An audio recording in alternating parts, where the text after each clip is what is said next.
tatay sang boyfriend ko, ang amay sang ginabusong ko. Ah! Dear DJ Cory, isa ako sa mga fans mo. Kaya ginaabangan ko gid perme mga content mo. Pero wala gid nagsulod sa pinsar ko nga isa ka adlaw isa man gali ako sa masulat sa imo. Masyado lang gid kabugat sang ginaagyan ko subong. Ari ako para bisan papano mapamagan ko ang ginabatsyag ko. Kag bisan papano makapangayo sang advice sa kung sino man ang makalantaw sang istorya ko.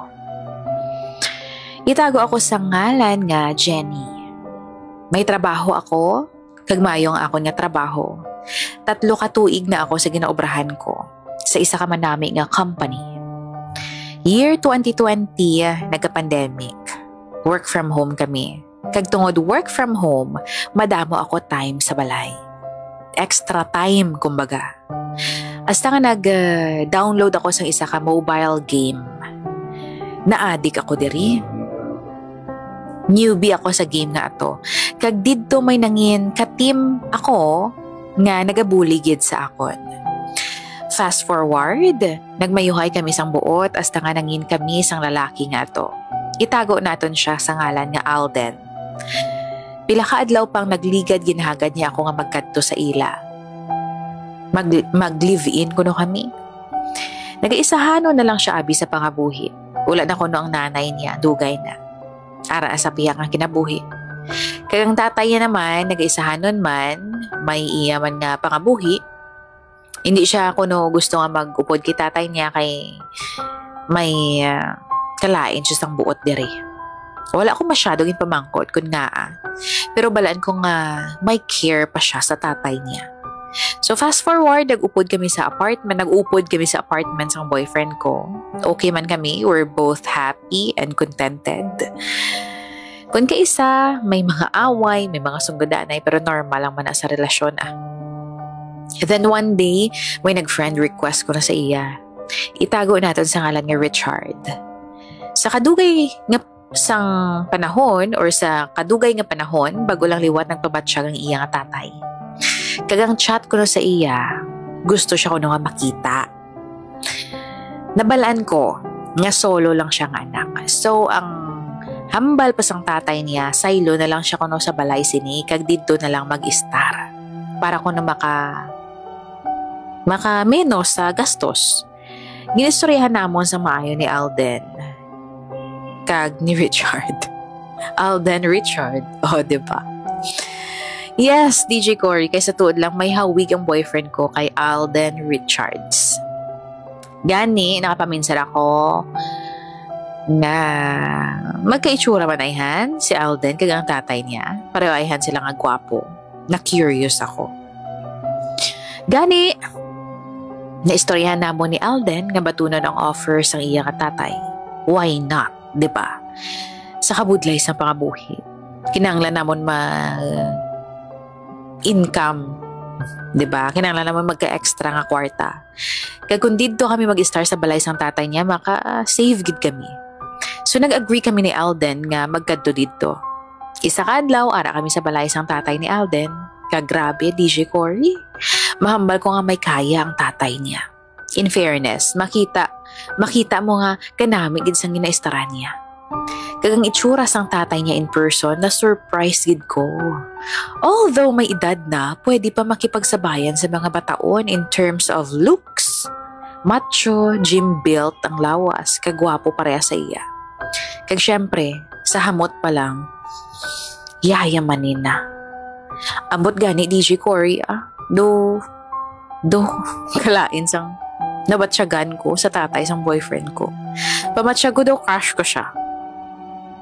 Kalaw ay man pamatian pero daw nagka-crush ako sa tatay sang boyfriend ko. So ginkuha na namon ang mga gamit namon sa apartment kag dito kami nagpuyo. Gin paminsar ko man nga basi maginamo lang si Alden kag ang tatay niya. Pero sa panulo ko daw na-miss man ni Alden ang presence ng iyang tatay. Then one day, nakita ko na lang nga nagakinadlaw sila nga duha sa sala samtang nagalantaw sang isa ka movie. Hambal kumayo man nga namagaan ang buot ni Alden sa kaugalingon niya nga tatay. Nalipay gid ako. Kay the last time I checked, hindi pa siya amo nakabukas sa reconcile sa tatay niya.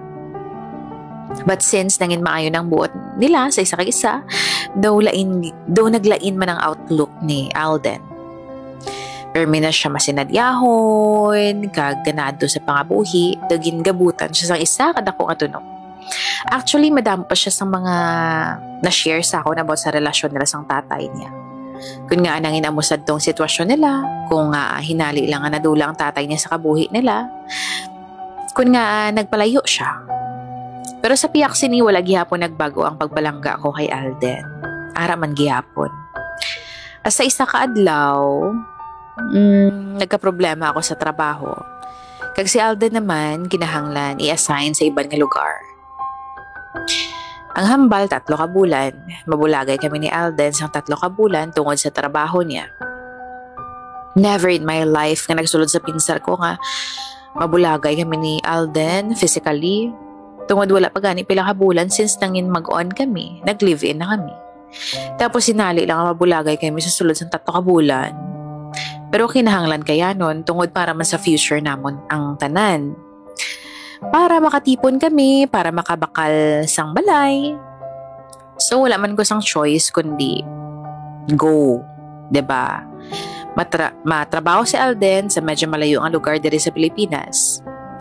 Hindi ko na paghihamba kung ano nga profesyon. anong profesyon niya. Kay basi may makabalo. Pero yes, kinahanglan niya magpalayo para sa future namon. Kag para bisan pa paano, siguro, para mamiss man namon ang isa kay isa. So, ang mabilin sa balay, ako kagang tatay niya. Pero sa panahon nga kinahanglan ko sa makaistorya, wala gid si Alden. Gani, sa nagka-problema ako sa trabaho, ang tatay niya lang ang nagpamati sa akon. In fairness naman, manami ka istorya si Tito. Yes, DJ Cory, Tito pa lang ang tawag ko sa iya. Wala niya pa ko ginahambalan nga tawgon siya nga tatay. So alangan man nga mapatuga-tuga ako ya tawgon siya nga tatay. So,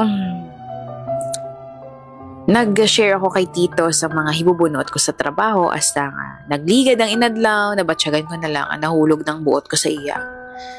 Kung kaisa nagapulaw kami istorya, hasta nga nag-abot sa point nga may mga private messages na kami. Ginakamusta niya ako sa trabaho ko, kung kaisa ginatawagan pa. Then one day, sa balay lang ko, sa sala, nag-browse ang ako ng social media accounts. Nakita ko si Tito Richard nga naglabay, wala sang bayo nga pang ibabaw, naka-boxer shorts lang. Hindi ko mapunggan ang magtulok sa iya lawas nga napunan sa mga maskulo. Nagatulok siya sa akon samtang nagalakat pa kadto sa dining table. Hindi ko ma-explain ang nabatsyagan ko. Hinali lang nga doon nagginot ang palibot nga doon nagmala ang tutunlan ko gani ginatulon ko lang ang laway ko. Wala ko kabalo, DJ Cory, kung paano nag-umpisa kag kung ano ang nagsulod sa pinsar ko. Pero hinali lang nga may natabo sa amon. Oo, nabatsyagan ko na lang ara ng bibig niya sa bibig ko. Ang mga braso niya nagahako sa akon sang hugot. Ang mga mainit nga halok niya nga nagalagaw sa kalawasan ko hasta nga naangkon niya pagkababayi ko. Grabe.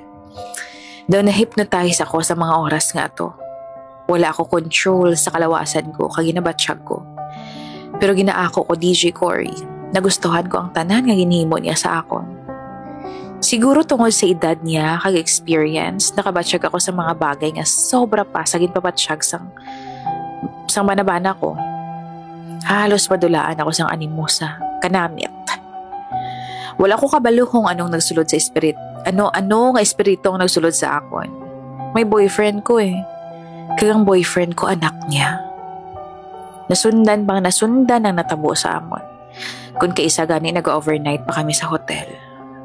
Kaya ginaako ko. Malipayon ako kung upod ko siya. Ginapamangkot ko gani siya kung Wala na sang iban nga babayi siya. Wala na sang iban nga babayi sa kabuhi niya. O kung base may iban siya nga pamilya nga wala nilang ginasugid sa anak niya.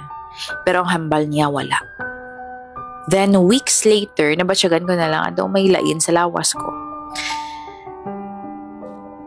Nagabot ang ikaduha nga bulan, kag wala na ako ginabtan sa period ko. Balaan ko nga nagabusong ko. Wala ko kabalo kung anong himuon ko. Wala gid nagsulod sa pinsar ko nga magabunga gali ang sala ang ginhimo ko. Ang mga pamangkot nga nagsulod sa pinsar ko, paano ko nihambalon kay Alden? Paano ko isugid sa tatay sang ginadala ko? Paano ko isugid sa tatay sang ginadala ko nga siyang amay? Ano na lang ang himuon ko sa kabuhi ko? Mabalik na lang ko bala sa pamilya ko? O kung ipahulog ko ni? Okay pa man kami sang boyfriend ko. Wala siya nagkulang sa akon. Kag permi niya ginapanumdum sa akon kung ano niyo ko kapalangga. Pagkatapos ng 3 ka bulan, sang paghulat ko sa boyfriend ko na naabtan niya na lang ako nga medyo dako ng tiyan. Nakita ako ni Alden nga dako ang tiyan ko. Ginpa ako niya ko kung sino ang tatay sang ginadala ko. Kaya hinambal ko sa iya. Nga nadisgrasya ako sang iban nga nadisgrasya ako sa iban nga lalaki. Grabe ang hibi ko sa atubang niya. Wala ko man ginsugid sa iya nga tatay niya. Ang amay sang ginadala ko. Wala ko man ginsugid sa kay Tito Richard nga siya ang amay sang ginadala ko. Ang ginambal ko, wala ko nakilala ng lalaki nga nakadisgrasya sa akon. Wala ako sang pangalibutan sa natabo. Tungod puwerte ako kahubog kag wala ako sa kanimo. Isang nag-imnanay kami sa mga katrabaho ko. So ginsekreto ko ang tanan sa kaugalingon ko, although makita ko sa itsura sang tatay ni Alden nga daw hindi niya mabato ng eksplanasyon ko. Pero sa piyak sang tanan nga panukma, paghibi, mas nangibabaw ang kaluoy kag pagpalangga ni Alden. Ginbato niya ang pagbusong ko kag ang kabaylo sini. Ang makasala ko sa iya. Amo na kadako ang pagpalangga ni Alden sa akon. Bisan nakasala ako sa iya, sa tuman ko nga kahidlaw sa iya, ginbaton niya man gihapon ako. Ambot lang DJ Cory, pero para sa akon okay na lang na. Wala ko kabalo kung ano pagid ang nagabother sa akon. Iniihan ang ginabatsyag ko para sa tatay ni Alden o kon para kay Alden. Nagamuhan ako. Gusto ko ihambal ang tanan kay Alden pero hindi ko gusto manginarason sa pagkagubaliwat sang ilang relasyon. Subo nga nakita ko kung ano kamis ni Alden ang tatay niya. Kalaslo na kami ni Alden. Ang pamangkot ko subong, dayunon ko balang kasal. Akuon ko na lang bala sa tatay ni Alden nga siya ang amay. Akuon ko na lang kay Alden ang nahimo ko nga sala. Bukod taguon ko na lang ini nga sekreto hasta sa kamatayon ko. Hasta dali na lang ako. DJ Cory, love, Jenny. Kaway-kaway sa mga may alaga nga manok. Yari na ang Panamox Caplet and Panamox Forte. Ang Panamox Caplet isa ka caplet form nga effective na bulong sa inyong mga manok nga panabong o kon bisan ano nga klase sang manok. Kagang Panamox Forte naman, isa ka water-soluble powder nga bulong para sa mga inyo piso nga panabong. Ang Panamox Caplet kagang Panamox Forte, ang pinaka-effective nga antibiotic caplet kag water-soluble powder nga mabakal sa Agrivet stores subong. Number 1 breeder choice, kag tested and proven na sang mga sabungero.